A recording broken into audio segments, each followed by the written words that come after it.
Dans ce mini tutoriel, je vous montre comment réaliser un encaissement de recettes avec le logiciel Scholap. On va voir deux moyens de le faire. Vous irez ici dans Gestion élèves, liste élèves. On va filtrer l'élève pour lequel on souhaite faire un encaissement. Par exemple, Boubacar qui est bien en classe de style. Venez ici, vous prenez encaisser. Et vous arrivez sur cette page où vous avez l'année scolaire courante, la date du jour, les informations sur l'élève. On va supposer qu'il paye ses frais d'inscription.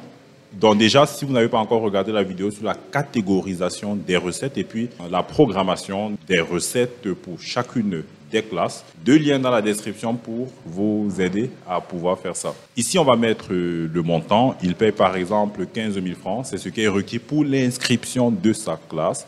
Si vous cliquez sur le plus, vous avez la possibilité d'ajouter des lignes supplémentaires. On va supposer ici qu'il paye par Mobile Money une partie de sa pension scolaire. Vous noterez également que si dans le dossier élève, vous avez rempli le champ numéro de téléphone du parent, à la suite de cet encaissement, le parent va recevoir un SMS de confirmation d'encaissement. Donc, pour chaque parent qui fait un paiement, ou alors pour toute personne faisant un paiement au nom d'un parent, eh bien, ce dernier recevra un SMS, ce qui pourra justement le rassurer.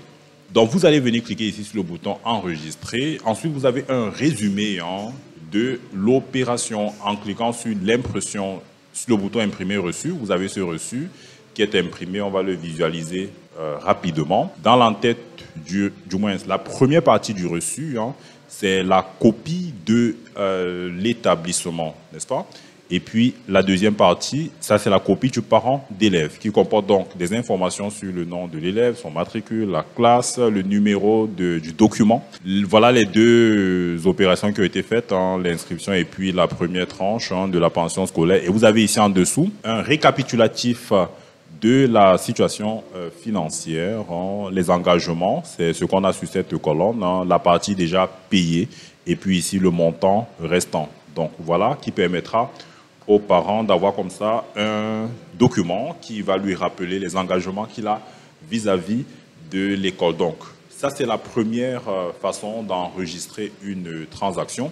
Vous pouvez également venir directement dans la partie finance et vous cliquez sur nouvelle recette et puis vous allez remplir les champs. Vous sélectionnez le cycle, vous sélectionnez la classe et puis ici dans cette liste déroulante, vous pourrez sélectionner les élèves, l'élève pour lequel vous souhaitez enregistrer un encaissement, par exemple celui-ci, et puis vous procédez comme on vient de le faire. Donc voilà pour ce qui est de la réalisation d'un encaissement avec le logiciel Scholap.